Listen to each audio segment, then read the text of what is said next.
Good afternoon and welcome to the Venture Life Group investor presentation. Throughout this recorded presentation, investors will be in listen-only mode. Questions are encouraged and can be submitted at any time via the Q&A tab situated on the right-hand corner of your screen. Simply type in your questions and press send. The company may not be in a position to answer every question it receives during the meeting itself. However, the company can review all questions submitted today and publish responses where it is appropriate to do so. Before we begin, I'd like to submit the following poll. I'd now like to hand you over to Jerry Randall, CEO. Good afternoon, sir. Good afternoon. Welcome everyone to our webinar. Just for the purposes of introduction, Jerry Randall, CEO, co-founder of the business. Next to me, Danny Wells, CFO, joined us in 2021 when we acquired the BVI business. I'm really happy to present to you today. As you know, any questions that you put up, we'll happily deal with those at the end. So very happy to present our 2023 results, and we'll start on the first slide. So results for the year, our revenues were up just under 17% compared to the previous year. In November of 2022, we acquired a product called Earol through the acquisition of a company, HL Healthcare. And so we've also presented like-for-like figures here. So when you see the like-for-like reference in the numbers, that's assuming that we've had the Earol business for the whole of 2022. So it's showing you the true underlying growth. So underlying growth in revenues was 5.4% for the year.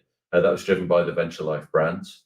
Of that 5.4%, just over 1% came from price increases, and the balance was from volume growth. And as we go through the presentation, we'll give you a bit more detail on that.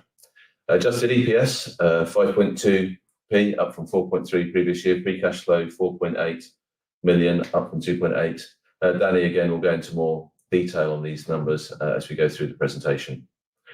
Bottom left, adjusted EBITDA was up 29% on a like-for-like basis, 7.5%. And what you're seeing is the effect of growing revenues, increasing revenues, generating more gross margin, and because of stable cost structures, that gross margin dropping through to EBITDA progression. Over the last 10 years, our compound annual growth rate across the whole business has been 24%.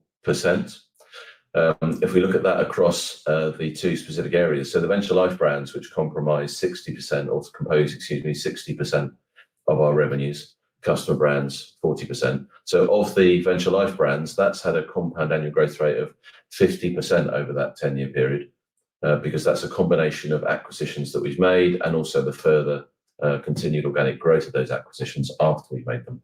Customer brands has grown only organically, but that's grown at 13% a year on a compound annual growth rate. Our net leverage at the end of 2023 was 1.3 times, compared to 1.65 times the end of the previous year. But by the end of the first quarter in 2024, that had fallen to 1.15 times because of the significant cash generation in the first quarter. Danny will talk a bit more about the cash and the generation and how that's affected our net leverage in a later slide. I'm going to cover now just some of the sort of commercial highlights and how we've delivered some of the growth so far. Then we're going to talk about each of the key product areas and how that growth has progressed and what's driven it. Then we'll go into the product areas a bit more, some of the developments, some of the key things we're looking at. And then Danny will also share some more detailed information on the financials as we go through. So starting here with commercial highlights. So these are some of the key things we've done on the Venture Life brand side, particularly to grow the business. We measure within our revenues how much of the revenue comes from brand new products. So that's a product that's been introduced into the market or into a customer for the first time in the financial year. So for 2023, 6% of our revenues were generated from new products launched during 2023. That was 18 new SKUs. 9 of those are in the Venture Life brands, and you can see them on the left-hand side of the page here, circled in the box, and I'll cover those brands as we go through later. But 9 were also in the customer brands business, and where we've developed products for customers.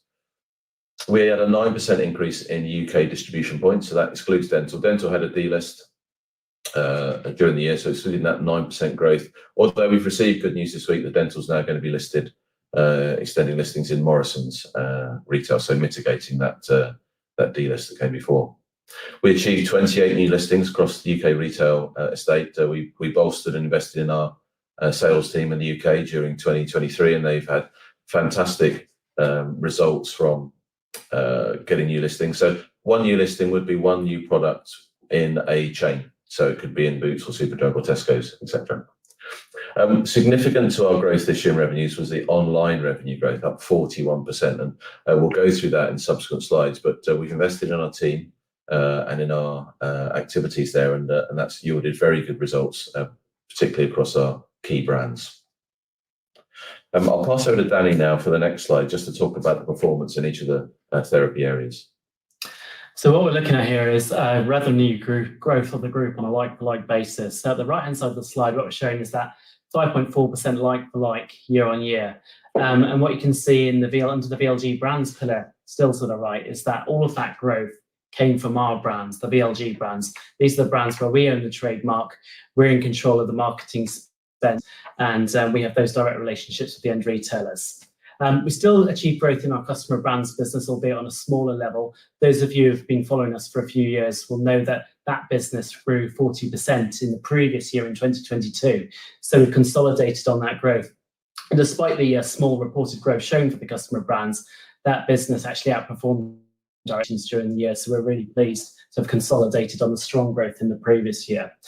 For the Venture Life brands, I'll talk from the left-hand side of the slide here to break down that 9.3% growth into our key therapy areas. The first rectangle on the screen on the left-hand side is highlighting our three highest growth opportunity categories. These are the categories where we feel we have the most opportunity to grow out the performance of these brands through new product development, firstly, so introducing new products to existing brands and growing out those portfolios, enabling them to get a better shelf positioning with key retailers. Secondly, growing online with those brands, and we'll talk through UK online growth in a moment, and replicating that online expansion into new geographies, and also internationalization through distribution agreements as well, further into areas outside of the UK. So left-hand side firstly, energy management. Energy management grew by 15% year on year. That business has gone from 6.3 million to 7.3 million of revenue in 2023. All of that growth came from the Lift brand. So if I break down the two brands within that pillar, Glucogel is a prescribed product which generates around £2 million of revenue each year. That's a protected business, protected by equalisation deals with pharmacies, long-term agreements. So the growth has come from the Lift brand, where we've been investing in our online activation and also internationalising that brand as well. So that 1 million of growth has come from two key places. First part of that growth is from growing online in the UK. We've taken the Lift brand from being a £900,000 revenue business in 2022 to 1.4 million of revenue in 2023. So around 50% growth of the Lift brand online. And really that's been achieved by focusing on our product positioning online, making sure we win the search page, being in the Amazon buy box, and ensuring that we've got good product positioning of Lift online there. The second half of the growth on the internationalisation piece I mentioned, this has been achieved in Ireland. We acquired a new customer at the end of 2022 in Ireland. It's the Lift brand is a incremental product to that geography. It wasn't there prior to this customer. We sell through the wholesalers. The wholesalers put it through into independent pharmacies. And we've seen that be very successful. That customer has quickly become one of the largest Lift customers within our group. And we hope that we can replicate that success in Ireland into new geographies as we move forward. But our focus was really UK online last year and also internationalising into Ireland. And we'll talk more about the outlook for Lift later on in the slide deck. Women's health next. So women's health grew by 10.7% year on year. That's around £600,000 of revenue growth from 5.9 to 6.5 million of revenue. This business is split about half of it through the UK and online within the UK, but also half of it internationally where we have some key partners. If I talk to the international growth first, around 300,000 of the overall 600,000 of growth came from one key international partner, whereby we have a long-standing agreement, long-term agreement, and we rolled the product out into new markets within that agreement during 2022, which then annualised in 2023. There's still a long way to go in that particular agreement with further markets to be rolled out. So we expect to continue to grow the international business of the women's health products through that customer as we move forward. The other half of the growth on Balance Active was, again, similar to Lift, achieved through online and some distribution gain. I'll talk to the online piece first. The online piece grew around 17% year on year. So Balance Active brand went from 1.1 million to 1.3 million in revenue. Balance Active had already been online for a longer period of time than the Lift brand. We established that brand on Amazon in the UK around 2 or 3 years ago. So we're still delivering good growth on that brand, whereas the Lift brand, which we grew exceptionally online last year by 50%, we had a real focus on getting that well matured on Amazon last year. So different stage in the life cycle on Amazon, but still growing on Amazon, importantly. And lastly, within the women's health section, we'll talk about it later, about new product development. We gained some new listings at the end of last year, where we've got a small amount of revenue in 2023. We'll annualize on those distribution gains moving into 2024. Last one of the 3 high growth categories first, ENT, ear, nose and throat. The key brand here is our Earol brand, which we acquired from HL Healthcare at the end of 2022. The growth shown 6.5% is on a like-for-like basis. So that business has grown to 5.3 million off revenue last year from 5 million in the year previous. That growth in particular has come from the online channel again. So similar to Balance Active and Lift, we have put these products onto Amazon through the Seller Central model, whereby we sell direct to the end consumer ourselves.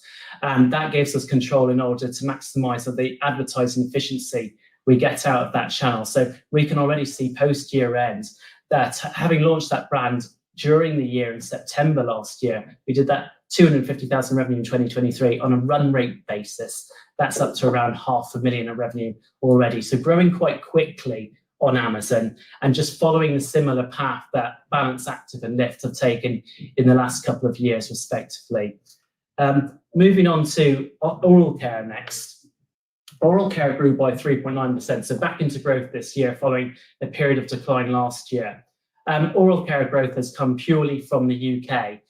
We had no revenue from China in these numbers. China is not in our forecasts either. I know those of you who have followed us in the past know that we had some large revenues from China a few years ago, but just to be clear, this is a predominantly UK business for oral care, and the growth came from Ultradex. We remain in a position of number 1 in the halitosis category. Although we had a couple of delistings on Dental last year, we've been able to mitigate that in the first third of this year, as Jerry mentioned a moment ago. So pleasing to see that brand coming back into growth. We don't put as much advertising cost into our oral care brands as we do on our high growth categories. We've got them more in a maintenance mode because it's hard to compete with the likes of Listerine and Colgate, but we've got opportunities to make these brands significantly more profitable, and that's an area of focus for us at the moment.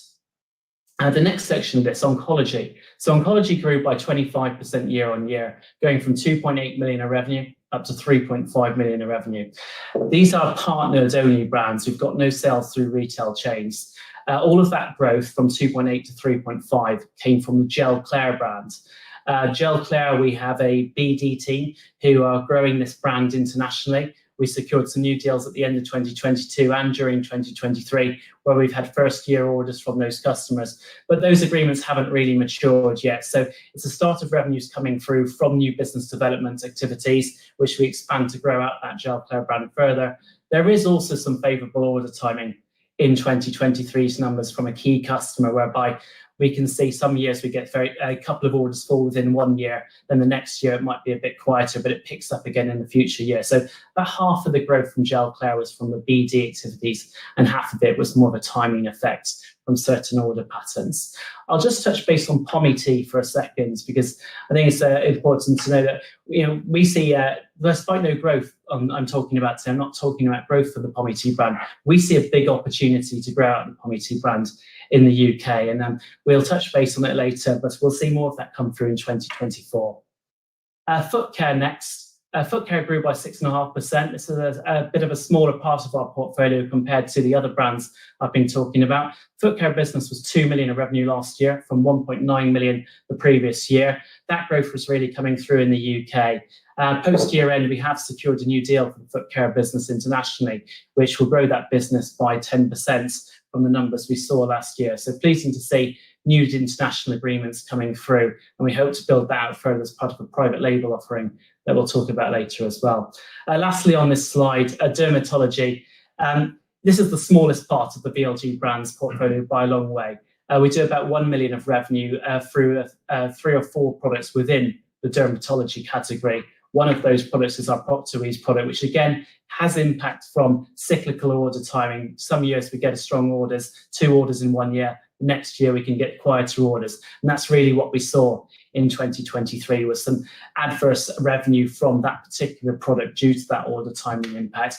But under the skin of the revenue and performance of this category, we also launched a new product called Rosacea Cream, which has grown significantly from around 100k of revenue in 2022 to around 350k of revenue in 2023. So some good things happening under the skin of the dermatology product, no pun intended there. Just touch base briefly on this slide. What we just wanted to show here is the composition of the VLG brands year on year. The top bar is just showing those 7 key therapy areas that we've just been talking about and how much of our VLG brands they contribute to. And you can see that those 3 on the right-hand side, Earol, Balance Active and Lift, where we've got the highest growth opportunity. We're continuing to build those out, particularly Balance Active and Lift as a core focus area for the group, high growth, and we'll expect to see the blue part of that bar, the Earol bar, grow more in 2024 as we annualise on distribution gains that we've been working on at the end of last year. Great, thanks, Danny. Just going to spend some time on each of the key brands and growth areas. Danny's talked through how the revenues have grown, what's driven those. Starting with energy management, 15% growth like-for-like year on year. 52% growth in online revenue, and Danny's talked about how we've been achieving that. That growth has come a lot through the Lift fast-acting glucose shots and the glucose chews, as you can see there, online sales. We launched our own e-commerce site and Lift during the course of the year. That's quite small at the moment, but we're using that particularly to focus on the new products we've developed into this portfolio. So you'll see at the bottom right image in the middle set of product images, there's the 4 tubes there. That's the Lift Active Energy range that we've launched, which includes vitamins and other items to be taken each day. So the other products so far are targeted just at people with diabetes, and it's targeted at measured dose glucose shots that they can take, or chewable tablets if they have a hypoglycemic attack. The Lift Active Energy shots, chewables, are targeted more at the general energy space, and we're using the D2C site particularly to help promote these, where we're starting to get a good level of subscription into those revenues. So those 4 new SKUs were launched during the course of the year into certain retailers. We gained more market share post-launch, and you'll see, as noted on the slide, the new products were launched in Sainsbury's, and that represents 6.5% of the UK distribution of Lift at the moment. Social media been going well, some good campaigns there, and very happy with the growth of Lift. Moving on to women's health, this is our Balance Active range. When we acquired the Balance Active range, it had the core products of the bacterial vaginosis gel and pessaries, and then the moisture gel. Those 2 products you can see in the central product pictures. It's the blue box and the green box. Since that acquisition, we've been building out the range, and in 2023, we launched 4 new products in this range. You'll see them at the top, the pink product for thrush cream, then 2 cleansing products in purple as a foam and some wipes, and then also our first food supplement, Her Flora range, with probiotics in this space. The thrush cream has been a very interesting product. This is a medical device to treat thrush, and that was launched in Superdrug towards the end of November 2023, and in the early days outstripped our rate of sale expectations quite significantly. We've now launched that in Tesco's the end of Q1, and that will be going also into Boots end of April, early May. We think that will be a real star product for us this year, being a medical device launched into that thrush space alongside the bacterial vaginosis products in Balance Active. We are the number one. Balance Active is the UK's #1 BV treatment, and we grew distribution points 16% during the year. And that was the work of our commercial team, who did a fantastic job increasing that, getting the thrush cream in, comprehensive marketing strategy based on extensive research. We undertook a big piece of research just around the start of the year, which canvassed the opinion of 5,000 women on their women's intimate health area and their feelings. And that's really shaped a lot of our thoughts in terms of new product development and marketing, and how we promote this product.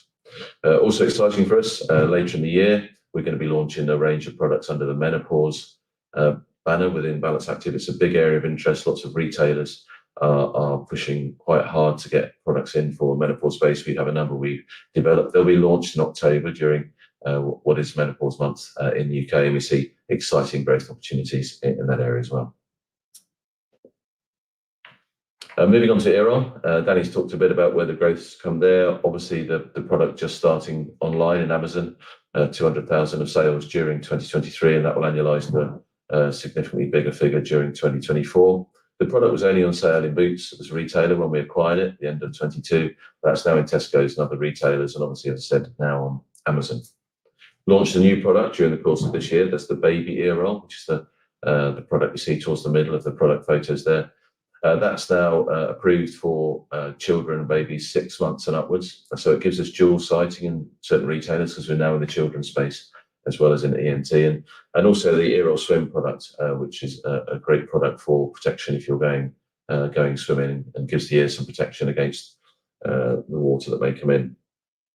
Launched in Tesco's in August of 2023. That's got 20% of Earol's distribution points now, and we will begin to internalise some of the manufacturing for Earol at our plant in Italy during the course of this year. The team has done a great job in getting that prepared, and that will enable us to start internalising some of that profitability. And during the course of the year, which we did mention, I think at the interims, we were awarded the Most Valuable Products Award in the Natural Healthcare category, an award from Pharmacy Magazine. Very pleased to get that award for a great product in the space. And we'll be continuing to expand the Earol portfolio with other products going forward. We have some nice digital promotion going on at the moment. You'll see in the top right-hand corner one of our campaigns that's running, which is really sort of highlighting that you shouldn't stick anything inside your ear apart from Earol to help with the wax reduction, of course. Moving on to an area which is we've decided to highlight more in the business is that of private label. So private label is where you sell a product to a retailer who has a retail outlet. So, for example, Boots or Tesco's or Superdrug, and they have that product under their own private label. So already to date, and in 2023, we generated 2.4 million of revenue in this space for products that we already sell. So you'll see them in the bottom left-hand corner there. In the blue livery, there are some products we sell into Kruidvat, which is the largest pharmacy chain in the Netherlands, part of the A.S. Watson Group. In the green is products we sell to Superdrug, also part of A.S. Watson, and then the rosacea product there for Boots that you see. So these are products that are differentiated from our brands. They're not the same as our branded products, but they sell into the retailers. We sell them at a lower price because obviously they're not our brands. We don't have to provide any advertising or promotion because it's the retailer's brand. But in terms of percentage EBITDA marginality, they give us the same level of percentage marginality as our branded products. So really interesting revenue stream. We launched one particular new product in this range during 2023. You can see it on the right there. It's a treatment for rosacea, and that was launched under the Boots No. 7 Derm Solutions brand. That achieved nearly 300,000 of net sales in the first 4 months, and that will annualise obviously at a much bigger figure. We're also working with both Boots and Superdrug to develop more products for them in private label, and we see this as a strongly growing area of revenues for us going forward. We've got some points here regarding the operational improvement and developments within the business. I think, as I might mention already, we've expanded and grown the marketing team and the commercial team. That's having a big impact on the growth in distribution points and in revenues, and being able to launch our new products developed into the UK. We will be doing some entity and group structure rationalisation during the course of the year. That's where we've made a number of acquisitions. We have certain group companies and structures which we can slim down and make more efficient, and that will bring us a cost saving going forward on an annual basis. We're introducing AI into the AI platforms into production to help us improve our production throughput. So that's improving yields, reducing scraps, improving overall production efficiency. And on MDR, this is the transfer of our products from the Medical Device Directive to the Medical Device Regulations. This has been ongoing for a number of years. A very significant piece of work for our team in Italy. They have been working very hard with the notified bodies. all of our products, we have 27 technical files in the group. All of our products are on track and running through this process. We have plenty of time available. Some of our products have already achieved MDR compliance, and the team have done a fantastic job in moving that along. The deadline for the compliance for the new regulations has been moved out till 2028, so we have a bit more time to finish this. We spent quite a lot of money. We spent nearly £1.5 million already on this. We have another £1.5 million to spend, and that will be spent over the next 2 or 3 years to finish that process. We're very proud of our ESG progress in the business. We have a team dedicated to that now based in Italy, and really pleased to announce that we received the B Corp certification for our Italian facility, the largest facility in the group, during 2023. We'll be continuing that process across the rest of the group, and our hope is that by the end of 2024 we'll have B Corp certification across the whole group. Also, we achieved an upgrade in the EcoVadis sustainability rating. This is an externally assessed rating that a lot of the retail customers who we deal with look to understand our commitment to sustainability and improvement.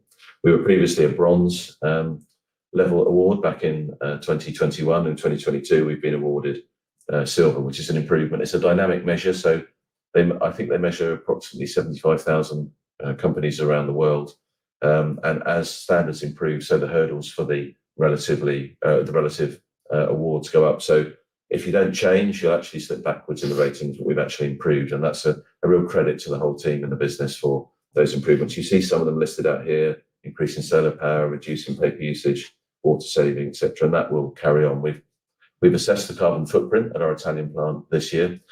We've looked at the life cycle analysis for some of our key products. That work will continue this year across the whole group, and by the end of this year we'll be in a position to start drafting our net zero plan for sustainability going forward. I'm going to hand back to Danny now, and he'll take you through some more of the financials in a bit more detail. So talking from the top left hand of this slide, you can see the continued upward revenue trajectory of the group over the last 5 years. Jerry talked at the start about the 10-year 24% revenue CAGR. I think I just want to dive into a bit more detail about the VLG brand's impact within that growth. So between 22 to 2023, we've talked about how VLG brands was the key driver of that growth. We just dive it down into the box at the bottom left of this page. The orange bar represents the share of VLG brands revenues as a proportion of our overall group revenues. And you can see that that's been gradually increasing over the last few years, and it stepped up again in 2023. What's really important to highlight about why we're doing this is that when we look at this business from a EBITDA contribution standpoint, the EBITDA contribution from our VLG brands is around 36-37%. That's defined as the gross profit from the sales of VLG brands less the marketing costs that we put in there. So it's EBITDA contribution before any central overhead. That compares to around 22-23% on the customer brands part of the business. So really important that we continue to grow out that VLG brands business as part of our longer term strategy. And that's part of our core focus over the next few years, to invest further in these brands that we own, that we can control the growth and destiny of where they go, and internationalize them, because it's very profitable for us. Coming back to the top of the slide, top middle, you can see that the gross profit follows a similar shape and trend to the revenue. Although there was some gross profit, or gross margin rather, dilution year on year, which I'll talk through in more detail on the next slide, as revenue grew 17% last year, gross profit in absolute terms grew 14%, and I'll explain the reasons for that small dilution on the next slide. But on the top right hand side of this page, you can see how the EBITDA margin, both in pound note absolute terms and in percentage terms, is progressing nicely over the time frame. Last year, really pleasing to step up margin by 2%. That's really been achieved through getting positive gearing effect on our fixed costs. We're well invested in our overheads. We've strengthened our commercial teams and our operating and supply chain teams over the last year and a half. And we're well placed to deliver and manage further growth volume through the business without having to invest significant amounts in that fixed cost overhead I'm talking about. So we'd expect that with the volume growth and revenue growth of the group that we expect to deliver, we will see margin progression and leverage benefit come through more strongly as we move forward. And we expect to get to around 24-25% over the next 2 years or so. Just a note on the OPEX itself, we do have inflationary costs. Our inflation was about 5% impact on our cost base, but we were able to mitigate a large part of that during 2023 because we've undertaken some rationalisation activities, as Jerry lightly touched on the last slide. As we've grown through acquisitions, we've got multiple entities in our group and more processes than we need to. So by simplifying those and streamline our operation, will make things more efficient for us in the future. And that's part of our plans to continue improving the margin at the bottom line. Moving to the bottom of this chart, bottom middle, cash gen from ops. You can see over the last 5 years, it's taken a bit of a funny shape, but the last 2 years, you can see that we're starting to get this back to a position of normality. In 2023, we generated 9.8 million of cash at a cash conversion of 85%. I think it's important to note here, except in the impact of exceptional costs. When we do deals and do complete an M&A, we incur a lot of deal fees to get those over the line. There are one-off costs in our business. When we did the HL acquisition at the end of 2022, all of those fees were incurred very late on in 2022 in our P&L, but we paid them out from a cash flow standpoint at the beginning of 2023. So you'll see our trade payables has come down significantly year on year, and part of that is being driven by this payment of exceptional fees related to doing M&A at the end of the previous year. So that was around 800,000 of outflow at the beginning of the year. So, and from an underlying standpoint, cash from ops was more like 10.6 million at around a 90% conversion. You can see on the bottom right of the slide that we're adjusted EPS is up year on year. We expect to get that to around 8 pence per share through organic growth over the next couple of years through conservative organic growth. We think we can build that out much more strongly through M&A and also delivering the high end of our revenue ranges. So on this slide, I'd like to just break down into the margin points in a bit more detail. Left-hand side of the slide, what we're showing here is that at a gross margin level, the dotted orange line, gross margin's been broadly flat over the last 5 years with a 1% reported decline in 2023, which I'll come back to in a minute. But as you can see, the EBITDA progression over that same time period is continuing to improve, and we expect that to improve further. I would like to highlight within the 39.3% gross margin for 2023, that Venture Life has applied a change of accounting impact. I do apologize to go through an accounting impact change within an investor presentation, but given that the size of the impact is meaningful, it's worth talking about. As the growth of our online business grew by 40% last year, the costs of serving our Amazon business have grown. We are gaining that growth through direct-to-consumer selling. So we're selling online at a retail price point, so similar to the price you would pay in, say, a Boots or a Tesco for that product. So you get a higher sales price, then you incur commission costs with Amazon and fulfillment fees to deliver that sale. You actually deliver the same pound note profit that you would in a B2B sale. However, from a percentage margin standpoint, it's lower because of that higher selling price and also the extra cost to fulfill that sale. And what we did during the year is we wanted to make sure we were accounting for our commissions right in that part of the business. So previously, up until end of 2022, those commissions were deducted from our gross revenue to get down to net revenue. So we had a lower net revenue. But in 2023, we've changed our accounting treatment to make sure we're applying best practice. And we've increased our revenue by about 500,000 for the commissions, which were previously deducted from revenue. So that's also that cost is now in our cost of sales as well. So our revenue's up by 500, our cost of sales is up by 500, and our gross profit's the same value as it was before. But that has a 0.5% impact on our gross margin year on year. And we've not restated the previous year's financials for this because the Amazon business wasn't large enough to warrant making that restatement of the prior year number. So in summary, on a like-for-like basis, when you take that 0.5% into account, our like-for-like gross margin went from 40.2% to 39.8%. So I'll explain the rest of that piece on the right-hand side of this slide now on the table. I won't talk through every point of this table, but I'll highlight 2 of the key ones. Inventory management being probably the most prominent point to talk about. During the year, we made a decision to destroy stock that was slow moving or no moving left over from the hand sanitizer gel sales back in 2020. So those of you again who followed our business for a few years know that we did a lot of sales that year, made a lot of margin from it. We've had some stock left over from that, which we've been slowly moving. It has no expiry date, so we didn't have all of that provided in previous years. And we decided that with the stock holding cost involved for continuing to keep that in our warehouses, it just wasn't worth it anymore when the market is saturated with this hand sanitizer gel. So we wrote all that off. We had it destroyed. That was a £300,000 impact on our P&L in 2023, which is a 0.6% impact on our gross margin. So that alone, if you add that back to the like-for-like margin figures I was talking about a moment ago, it actually puts our gross margin back into an underlying of 40.4%. And I think that's a key point to just take away from the slide, is that we've done some inventory health check this year. It's improved. Our actual underlying gross margin performance is improving in the business, which is what you would expect when we're continuing to grow out our VLG brands revenue. The last point I'll make on this slide, relevant to very identifiable one-off items which won't repeat in the future, is that when we acquired the HL Healthcare business at the end of 2022, because of the accounting standards, we have to realise inventory that we acquire at a fair value, which means we put up our cost of sale on that inventory when it unwinds through the P&L. So we put it through at a higher cost of sale than it actually costs us to make, in simple terms.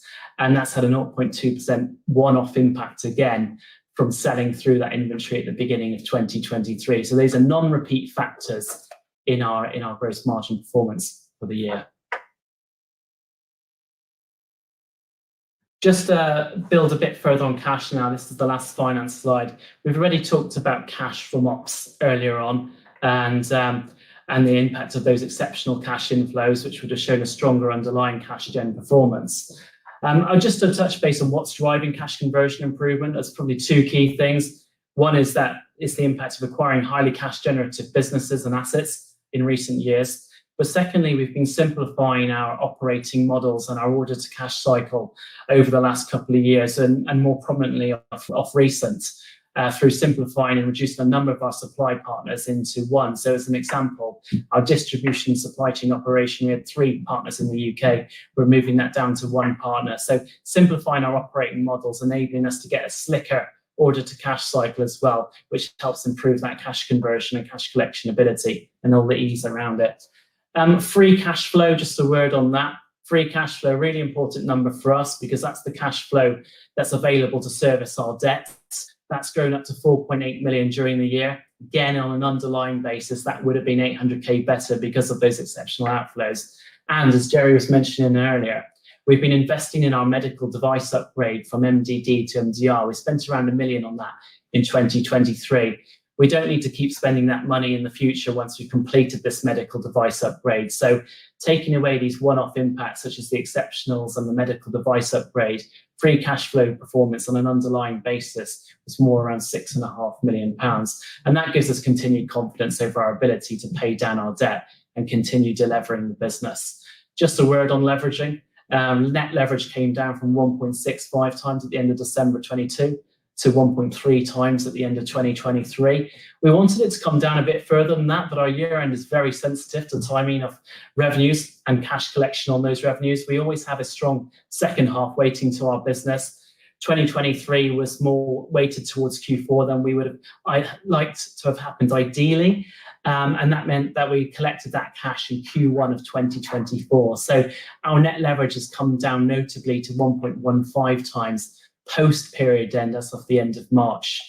Last thing to say on this slide is, and we will be putting an RNS out on this tomorrow, it is covered within our statement on our results announcements, and nothing sensitive here, is that we've completed the refinance of our business. So we've extended our revolving credit facility for a further 3 years at improved margin, and also changing the covenant from gross leverage to net leverage, which is important for us because it gives us more headroom on our covenants and keeping down our leverage into a safe place.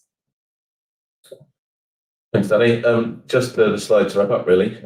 So what we've really talked about in 2023 is a year of good organic revenue growth, increasing distribution points in the UK, launching new products into the UK, improving the distribution of our products across their growing online sales.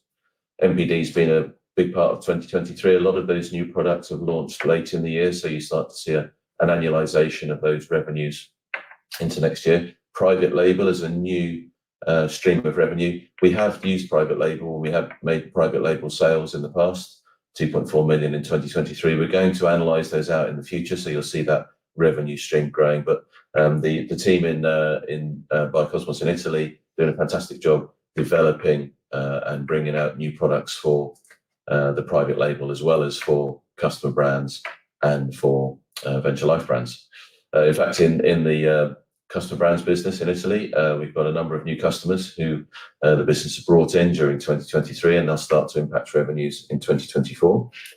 We've got the continued margin improvement measures, which Danny's talked about. We continue to work on those. Net leverage has come down now to 1.15 end of Q1 2024. We expect that to keep coming down. Cash generation being quite important for us. I think just on the question of M&A, we get asked that quite a lot. Are we still interested in M&A? How we fund it? What we use to pay for that? So yes, we are still interested in M&A. We're sensitive to shareholders' views on net leverage. Obviously, at the moment, inflation is coming down. Concerns about debt and net leverage are perhaps softening, but there is still a relatively strong view about maintaining low levels of leverage. So we continue to review and be sensitive to that information. There are opportunities out there. There's plenty of M&A targets we'd like to access, but we're just being cognizant of our shareholders and what their feeling is about our debt levels. So that's the end of our presentation. We've got some questions that have been submitted, so we'll go through and answer the ones that we can at this point. So I'll read out the questions and then give you our answers. We may not be able to answer all the questions at this time, but any that we don't, we'll make sure we cover with the written answers as well later.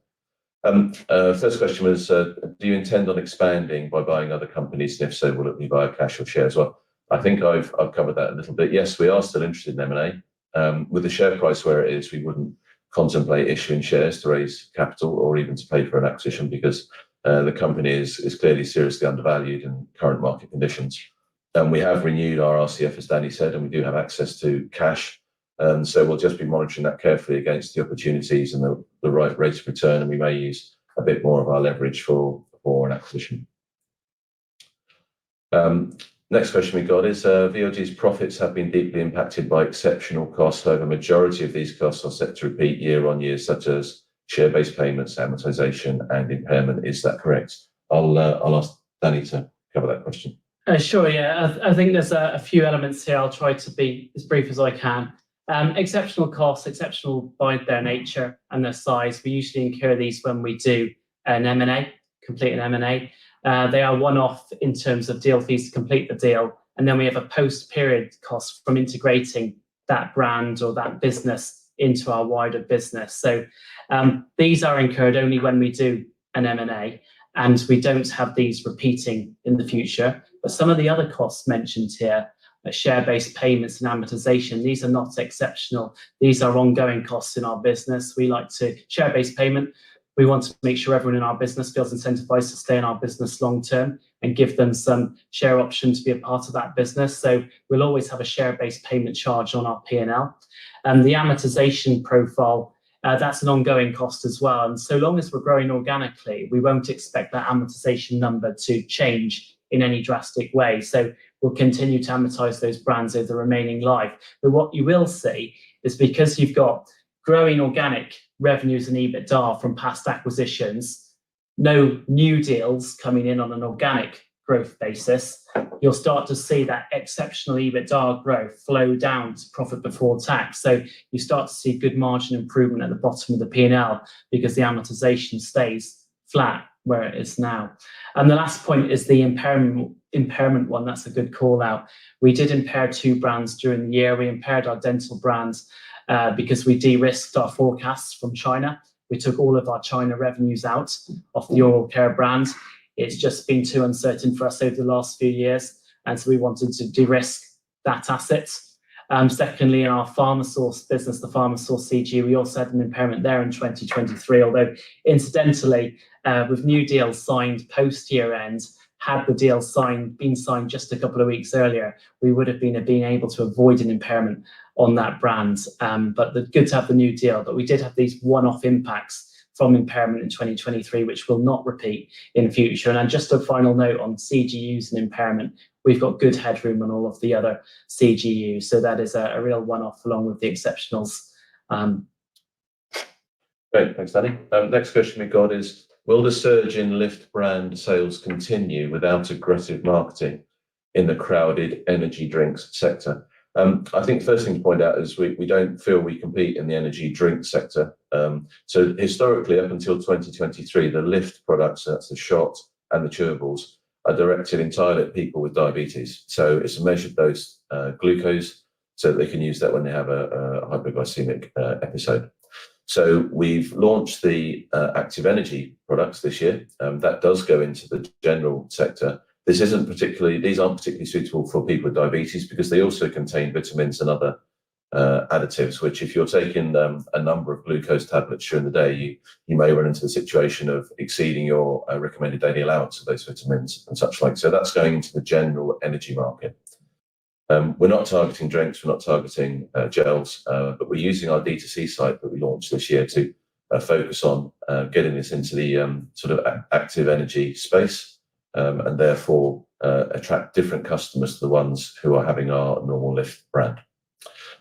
So hopefully that covers that one there. Just to pick up about will we continue to grow without aggressive marketing? So remembering what I said about the products, the vast majority of sales go to people with diabetes, and that will continue as we increase distribution, as we put those products out into Amazon in Europe and increase in the US. We'd expect to see continued growth in the LIFT brand overall, and we'd expect to see the active energy products growing a bit more slowly as we build out new customers in that area.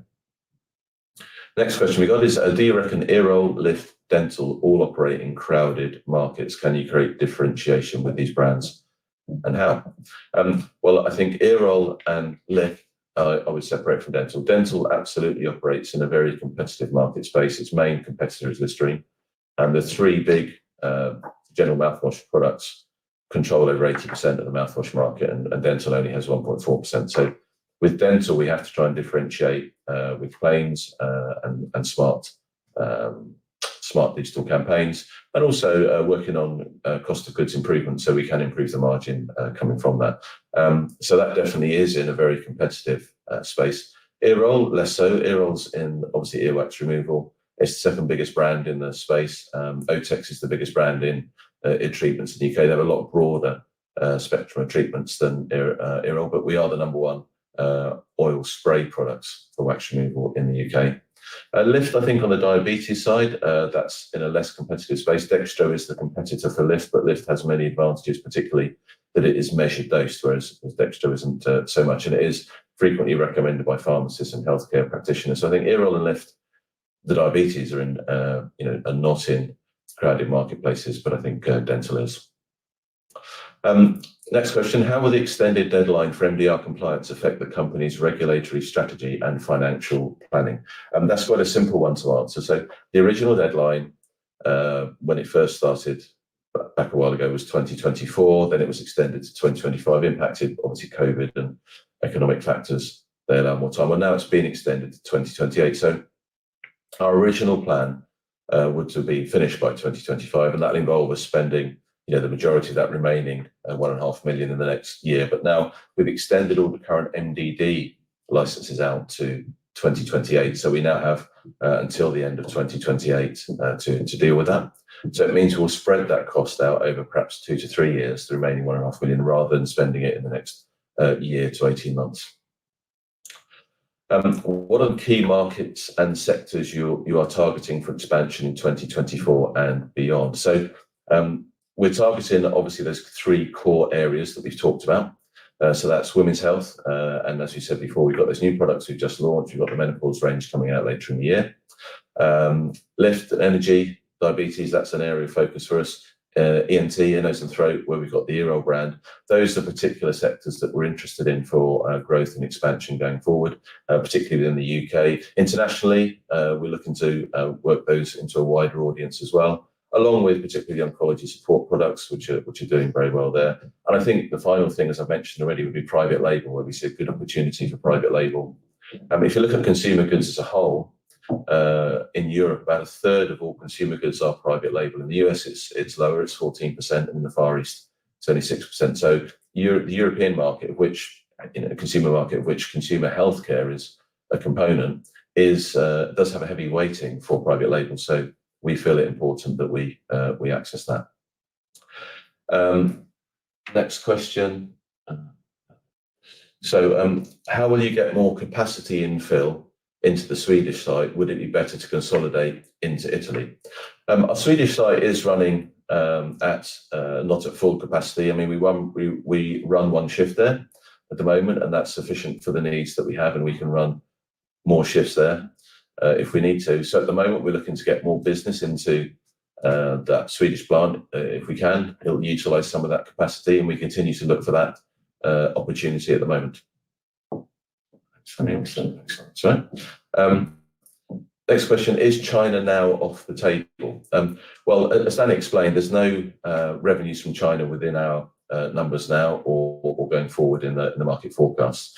What we're doing in this area is we're working through really good contacts and people within the business who have very good relationships with long-term successful commercial organizations in the APAC region to cover not only China, but also APAC. And in APAC, the main, outside of China, that's Asia Pacific, the main countries you want to target are those fast-growing countries, and those are really around Indonesia, Philippines, and Vietnam. They're where the real growth in healthcare markets is. So we're looking to find companies, marketing support, distributors who can help us distribute all our brands, both into China and into those regions. That needs to be a company that's got track record, credibility, relationships with other European businesses that can help us, firstly, in cross-border into China as we first take products in, secondly, in China once we get registrations, and then in those three APAC countries in particular. So that work's ongoing. We're in discussion with some well-recommended, highly experienced organizations in the area with a view to picking one or two who can help us with partnering all of our products in that space. So nothing in the forward numbers you'll see in the market, but we do expect revenues in APAC to pick up in the future as we settle that down. Next question is a question about private label. Who owns the formulation? Are there exclusivity terms to prevent you offering the formulations to others? We own the formulation in private label. It's all ours. There are formulations, and we don't have to give exclusivity of a particular formulation. The way we sell to retailers is we'll produce a product for them in their livery. That in its own right would give them the exclusivity. But we would be able to use similar formulations and products across different retailers if that's appropriate. Next question is, do you anticipate customer brands growing faster in 24 versus 23? I'll hand over to Danny to answer this one as I've been answering all of these. No problem. So customer brands, we expect that business will grow in a small way in 2024. We're actually working on a number of key opportunities within that part of the business on the development side.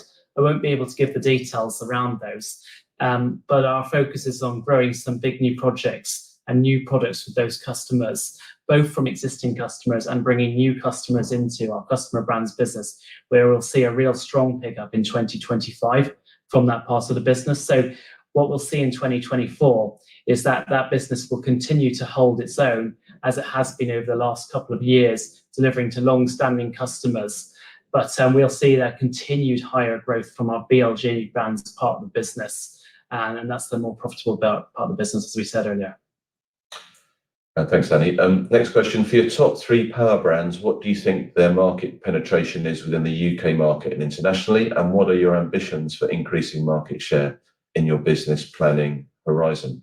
So if we start with women's health, Balance Active, the main product there is the bacterial vaginosis gel, and that is the number one product for BV treatment in the UK. So we already have a market-leading position in that space. We'll continue to grow out the whole Balance Active range by bringing in other products. We've launched a thrush cream that will increase our penetration. We have no product in the thrush area now, so that will increase there. The overall UK market for women's intimate health is just under 100 million, and the bacterial vaginosis is about 10% of that. So a big proportion of that will be thrush, of course, and we don't have a product in that area now. So we're now moving into that sector of the market, and then obviously into the cleansing and other areas. So, we see the Balance Active brand as a whole gaining traction in women's health, and as I say, the bacterial vaginosis product is already the number one product in the UK. Internationally, that product is sold by Bayer under the Canis Balance range. This is the bacterial vaginosis product, and obviously Bayer is the market leader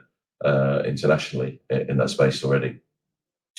Lift, that's the number 2 in the market, the diabetes space, to Dextro. Dextro's got 2 to 3 times market share over Lift, but we see strong growth in Lift as we've seen in 2023. We expect Lift to continue to grow and gain market share. And Earol is the number 1 olive oil spray for earwax treatment in the UK. In terms of the overall ear landscape in the UK, Otex is the number 1 player, has a much wider portfolio, bigger products, but we are gaining market share in that space. Next question, where do you see M&A becoming a feature again? Oh, and lastly, congrats on a great year. Thanks for the congratulations. Yes, I mean, M&A, I think we want to see that becoming a feature, as I've mentioned already, and particularly in those areas where we have the 3 power brands already. So that's where we'd focus on building that out. Next question, which is one for you, Danny. Can second half 23 pre-tax performance, circa 5.5 million, be repeated for the whole of 2024? And if not, why not? So no, because the revenue weighting of the business is so weighted towards the second half of the year that it's hard for us to repeat that level of profit before tax performance half on half. So as you will have seen in our business historically, we have a much larger weighting of our revenue and profit comes in the second half of the year, and that was the case in 2023. We will still see some improvement in PBT because of the non-repeat of the things like the impairment we talked about earlier, and also non-repeat of those exceptional costs related to integration. But no, I wouldn't say that a 5.5 million is sustainable of both halves of the year as we move forward. Okay, Danny, we've got time for just a few more questions. The next one is, are you selling to all UK supermarkets, including discounters such as Lidl and Aldi? So we are selling pretty much to all of the main UK supermarkets. I think, as I mentioned earlier, we've had the news this week that Dental will now be listed in Morrisons also, which is a good win for the team. We have started to sell into the discounters, not Lidl and Aldi, but the likes of B&M, Home Bargain, Savers. Because over the last couple of years, with cost of living pressures, we have seen consumers buying more products within those spaces. We do have differentiated products, the ones we sell in the discounters compared to the ones that we sell in the health and beauty and grocery retailers. We did in the past, some time ago, sell some products, I think into Lidl. They in our space, they were running a what we call a WIGIG, which is a when it's gone situation. So they take an order of stock, and when it's gone, they don't order again. So but we've avoided those supermarkets generally. But as I say, we do all the main ones: Tesco, Sainsbury's, in Morrisons, Asda, etc., and some of the discounters. And I think you'll see an increasing level of sales into the discounters as we grow out that channel. Next question: how much capex are you budgeting to spend in 2024, and what will you be spending it on? Danny, if I can ask you to cover that. Sure. So we're planning on spending around 2 million on capex in the year we're in now.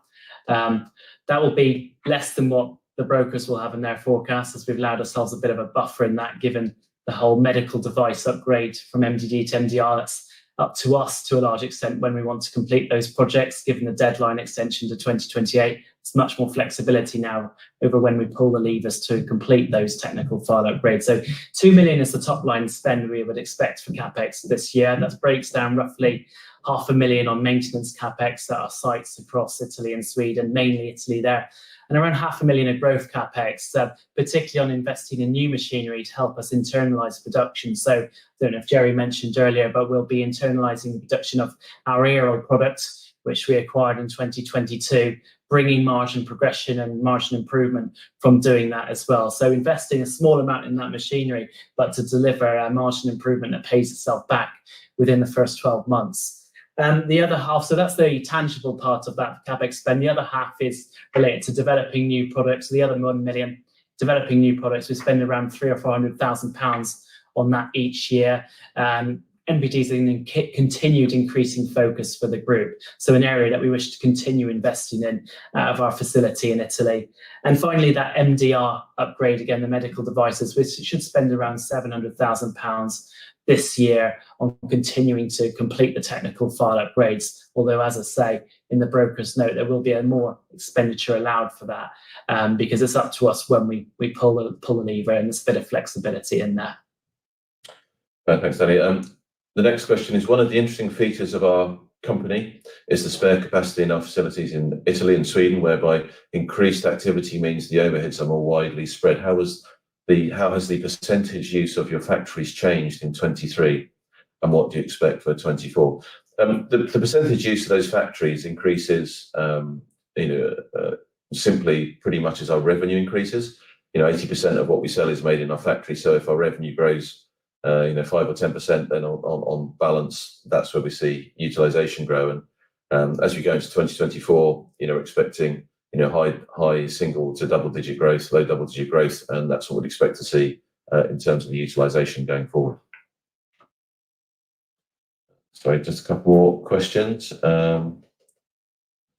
What annual revenue growth rates may we expect from the private label segment? So Cavendish, who published their research note, they've got in the note £1 million of additional revenues from private label in 2024 on top of the 2.4 million that we did in 2023. And I think that level of increase is reasonable and relatively conservative for the coming years.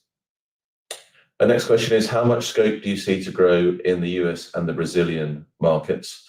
Yes, we see a lot of scope for that. I mean, obviously, moving to those markets brings regulatory work that needs to be done, because whilst all our products are registered across Europe, as we move into those markets, the products need to be registered. For Brazil, it's Anvisa, and for the US, obviously, FDA. So they are target markets for us. We already sell some products through Amazon in the US, and we have a number of partners in South America. Notably, in 2023, our partner Blau, based in Brazil, was launching Gelclair there.